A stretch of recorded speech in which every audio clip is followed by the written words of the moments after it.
चाहिए। एस्कॉर्ट्स के ऊपर भी आपका फोकस जरूर होना चाहिए। और मैं आपको बता दूं, ये आंकड़े अनुमान से बेहतर नजर आ रहे हैं। तो देखिए, एक तो तरीका है देखने का कि ये नंबर्स बढ़े हैं, लेकिन बढ़ने का तो अनुमान था। तो डायरेक्टर साहब और टिकट टीम से दरख्वास्त ही होगी कि एक बार डालें नमूरा का एस्टीमेट क्या था, तो ज्यादातर लोगों को समझ में आएगा कि अनुमान क्या था। मेरे ख्याल में 8,000 के करीब का ट्रैक्टर की बिक्री का अनुमान था, यूनिट्स का 10,000 8,960 का एग्जैक्टली, तो 8,960 का अनुमान था। और वो भी एक बार लिख दीजिए ताकि दर्शकों को समझ में आए। और जितने भी नतीजे आएंगे वो ध्यान रखिएगा, नंबर्स जो आएंगे सेल्स के वो अनुमान से कैसे आए हैं वो आपको समझना जरूरी है। बढ़ने तो थे, ये तो सबको पता है, लेकिन 8,960 का ही बढ़ने का अनुमान था। और देखिए बढ़े हैं, अब 10,851 यूनिट इन्होंने बेची हैं।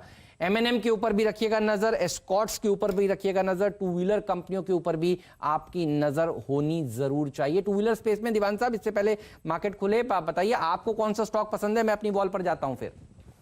Hero MotoCorp. ओके, तो हीरो मोटोकॉर्प आपको सबसे अच्छा लगता है। मार्केट खुल रहा है, फोकस करिए। कल भी हम देख रहे थे सेकेंड हाफ में हीरो मोटोकॉर्प में एक अच्छी रिकवरी देखने को मिल रही थी, लेकिन आप देखेंगे कि जितना एसजीएक्स निफ्टी नर्वस था उतना शायद नीचे हम खुले नहीं, क्योंकि 10,250 के आसपास एसजीएक्स आपको दिखा रहा था खुलता हुआ। और देखिए हम यही कह रहे थे सुबह की कमेंट्री में, आपको रियल सेक्टर के ऊपर फोकस होना चाहिए, एनबीएफ एफएमसीजी सेक्टर्स के ऊपर फोकस होना चाहिए। तो 10,300 के ऊपर खुल रहे हैं, तो 10,250 जो आपको एसजीएक्स निफ्टी दिखा रहा था वहां नहीं खुल रहे, लाल निशान में नहीं खुल रहे, हरे निशान में खुल रहे हैं। और अच्छी शुरुआत मानी जाएगी, क्योंकि इसी के ऊपर कल हम बंद हुए थे और उसके ऊपर खुलने में सक्षम है। और फोकस होना चाहिए बैंक निफ्टी पर, ये लीड करेगा। अगर ये चलेगा तो देखिए बाजार ऊपर जाएगा, ये नीचे आएगा तो ये बाजार को नीचे की तरफ खींचेगा। Bank Nifty as of now हरे निशान में खुलने के बाद लाल निशान में फिसलता हुआ।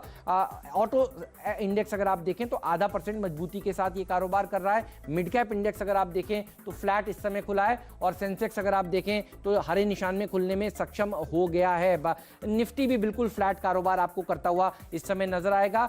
एडवांस डिक्लाइन रेशियो देखिए, बढ़ने वाले शेयरों की संख्या आपको डबल नजर आ रही है, एक गिरने वाले शेयर के सामने 2 बढ़ने वाले शेयर हैं। लेकिन पूरा का पूरा चार्ट देख लीजिए कैसा इस समय प्रदर्शन दिखा रहा है। तो आप देखेंगे एस्कॉर्ट्स के आंकड़ों के चलते एमएनएम में तेजी देखने को मिल रही है, जो आपको दीवान साहब कह रहे थे अभी बजाज ऑटो में अच्छी रैली। आयशर आपको कल से देखिए राहुल कह रहे हैं कि खरीद कर चलिए, आज भी स्टॉक के ऊपर नजर होगी। और कल का उनका ट्रेड एट 3 था। ये रिलायंस इंडस्ट्रीज 0.5% मजबूती के साथ खुला है। और भारतीय एयरटेल ने जो डील करी है जिसमें कारलाइन ने स्टेक खरीदा है, 1.5% की तेजी देखिए यहां पर देखने को मिल रही है। ओएनजीसी जरूर निराश कर रहा है, ये ढीले नंबर्स देखिए इन्होंने पेश किए हैं, तो करीब करीब 3% की गिरावट आपको यहां पर देखने को मिलेगी। और गिरावट हो रही है ब्रिटानिया जैसे स्टॉक्स में जो कल बहुत तेजी से देखिए अच्छा प्रदर्शन दिखा रहे थे, तो थोड़ी बहुत प्रॉफिट बुकिंग आप कह सकते हैं। अच्छी बात यह है कि आईसीआईसीआई बैंक में 0.5% की तेजी है, इंडसइंड बैंक में मजबूती के साथ कामकाज हो रहा है। और इन्फोसिस जैसे स्टॉक्स हरे निशान में कारोबार आपको करते हुए नजर आएंगे। तो एक सदी हुई शुरुआत है, 10,300 के ऊपर देखिए हम इसके इर्द गिर्द ही कारोबार कर रहे हैं और इसके ऊपर जाकर कल समाप्ति भी हुई थी। अब दिखाइए गुड बैड अगली, न्यू इंडिया एश्योरेंस का स्टॉक लाइएगा डायरेक्टर साहब। इसके कल नतीजे आए थे बाजार बंद होने के बाद और बढ़िया नतीजे आए थे, 5% ऊपर ये स्टॉक खुलने में सक्षम रहा है। राइट्स भी दिखाइए और दीपक फर्टिलाइजर भी दिखाइए, यूफ्लेक्स भी दिखाइए। ये देखिए सारे के सारे स्टॉक्स आपके सामने आते हुए, तो दीपक फर्टिलाइजर में बढ़त के साथ कामकाज हो रहा है।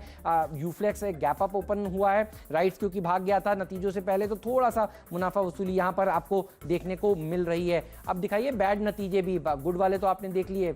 मुंजाल ऑटो नंबर्स ढीले 5% नीचे, अहलुवालिया कॉन्ट्रैक्ट नंबर्स ढीले 3% नीचे। और देखिए मिश्र धातु में भी कल की तेजी के बाद आज थोड़ी सी प्रॉफिट बुकिंग देखने को मिल रही है। वोडाफोन आइडिया दिखाइए, बैन में है ये स्टॉक, कुछ कर ज्यादा सकते नहीं है आप, बहुत रिस्क हो जाएगा पोजीशंस लेने में। उस स्टॉक को भी दिखाइएगा। यहां पर नतीजे आए कल बाजार बंद होने के बाद, ऑपरेशनल नंबर्स अच्छे नजर आ रहे थे, लेकिन देख लेते हैं वोडाफोन आइडिया किस तरह से प्रदर्शन दिखा रहा है। कुछ अगली नंबर्स हमारे डायरेक्टर साहब आपको स्क्रीन पर दिखा रहे हैं। लवेबल लॉन्ड्रीज और गायत्री प्रोजेक्ट्स ने थोड़े ढीले नंबर्स आज के सत्र में पेश किए, इसलिए लाल निशान में दिख रहे हैं आपको। तो ये सारे अगली नंबर्स हैं, लेकिन वोडाफोन पर बात नहीं हुई, वो दिखाइएगा। और एस्कॉर्ट्स भी दिखाइएगा डायरेक्टर साहब, ये दोनों स्टॉक्स पर फोकस होगा।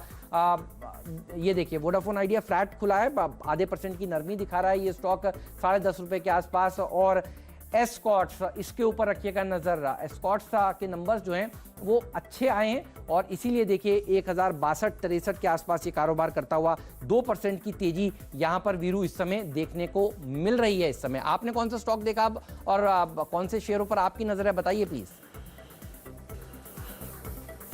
देखिए, पहली चीज तो यह है कि इंडेक्स हेमंत सिंक नहीं हुआ और पहले 5-7 मिनटों में इसने एटलीस्ट कल की जो आधे घंटे की ट्रेजेक्टरी थी, याद रखिएगा, वो थी 10,280 और 10,310।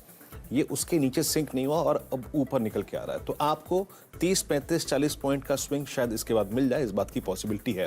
और बैंक निफ्टी भी 21,300 यानी आखिरी के आधे घंटे के क्लस्टर के नीचे सिंक नहीं हुआ। अब आप देखिए, आज जो हेमंत आपकी थीम थी वो फिर काम करती हुई। न्यू इंडिया इंश्योरेंस अच्छा कर रहा है। उसके बाद अगर आप SBI लाइफ को देखें तो 1.5% ऊपर है और HDFC लाइफ 1.5% ऊपर है। इन दोनों में अच्छा मूव है। तो ये दोनों स्टॉक्स अपने कल के क्लोजिंग बिहेवियर को कंटिन्यू करते हुए। अच्छा, एक और चीज अच्छी नजर आ रही है उसमें, जो 2 स्टॉक्स का जिक्र प्रकाश ने किया था, एस्कॉर्ट्स में मूव है और M&M ये भी करीब 1.5% ऊपर है। तो वो नंबर्स जो आए उसका एडवांटेज एस्कॉर्ट्स और साथ ही साथ M&M लेके ट्रेड कर रहे हैं। बाकी लाइफ इंश्योरेंस स्टॉक्स में अच्छा खासा मूव है। छोटे स्टॉक्स की कैटेगरी में अगर आप देखें तो आज BHEL और एक NCC, ये 2 स्टॉक्स का कॉम्बो प्लीज लेके आइएगा। BHEL और NCC ये अच्छा करते हुए, और BHEL मैं मार्क करना चाहूंगा कि 3615 पे अभी भी अपने 200 डिमा के नीचे है।